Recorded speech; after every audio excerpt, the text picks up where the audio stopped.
என்று நீங்கள் குர்ஆனை ஓதுங்கள், நிச்சயமாக அது நாளை மறுமையில் அதை ஓதியவருக்கு பரிந்துரை செய்யும் என நபி ஸல்லல்லாஹு அலைஹி வஸல்லம் அவர்கள் கூறினார்கள். முஸ்லிம் 2. குர்ஆனை ஓதி அதன்படி அமல் செய்தவரையும் குர்ஆனையும் நாளை மறுமையில் கொண்டு வரப்படும்.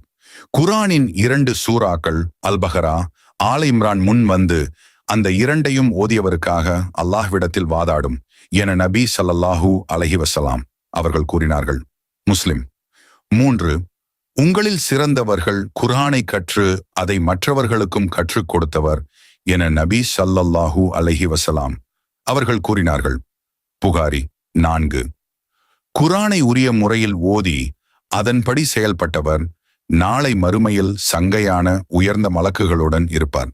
கஷ்டப்பட்டு திக்கி திக்கி ஓதுபவருக்கு 2 மடங்கு கூலி கிடைக்கும் என நபி ஸல்லல்லாஹு அலைஹி வஸல்லம் அவர்கள் கூறினார்கள்.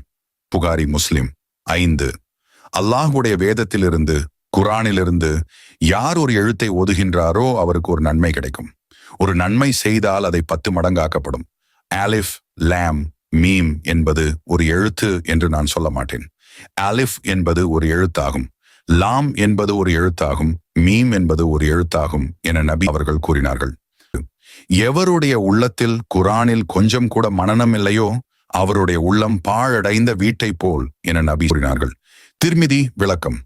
குர்ஆனை அல்லாஹ் நமக்கு அருளிய நோக்கம் நாம் அதை படித்து சிந்தித்து செயல்பட வேண்டும் என்பதற்குத்தான். ஆனால் முதிய வயதை அடைந்தும் குர்ஆனை ஓதத் தெரியாதவர்கள் நம்மில் பலர் உள்ளனர். இது கவலை தரக்கூடிய ஒன்றாகும். முதிய வயதாகிவிட்டாலும் குர்ஆனை கற்றுக்கொள்ள முடியும். உங்களை மரணம் வந்தடைவதற்கு முன் குர்ஆனை ஓதத் தெரிந்தவர்களிடம் சென்று குர்ஆனை ஓத தெரிந்து கொள்ளுங்கள். புதிதாக இஸ்லாத்தை ஏற்ற பல சகோதரர்கள் குர்ஆனை சரளமாக ஓதவும் அதன்படி செயல்படவும் செய்கின்றார்கள். நாமோ பரம்பரை முஸ்லிம் என்று சொல்லிக்கொண்டு நமது வழிகாட்டியாகிய குர்ஆனை பற்றி எதுவும் தெரியாதவர்களாக இருக்கின்றோம். முஸ்லிம்களே, தயவு செய்து குர்ஆனை படியுங்கள். அதை படிப்பது மிகவும் இலகுவானது. நாம் இந்த குர்ஆனை படித்து விளங்கி அதன்படி செயல்பட வேண்டும் என்று அல்லாஹ் கூறுகின்றான். அப்படி செயல்படாதவர்களின் உள்ளங்கள் மீது பூட்டுக்கள் போடப்பட்டு விட்டனவா என்று கேட்கின்றான். அப்படி அவர்களின் உள்ளங்கள் மீது பூட்டுக்கள் போடப்படவில்லையே, ஏன் அதை படித்து செயல்படாமல் இருக்கின்றார்கள் என அல்லாஹ் நம்மை நோக்கி சிந்தனையை தூண்டும் கேள்வியை கேட்கின்றான்.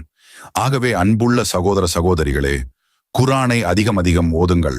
அதன் கருத்துக்களை தர்ஜுமதுல் குர்ஆனில் விளங்கி படியுங்கள். அதன்படி செயல்படுங்கள்.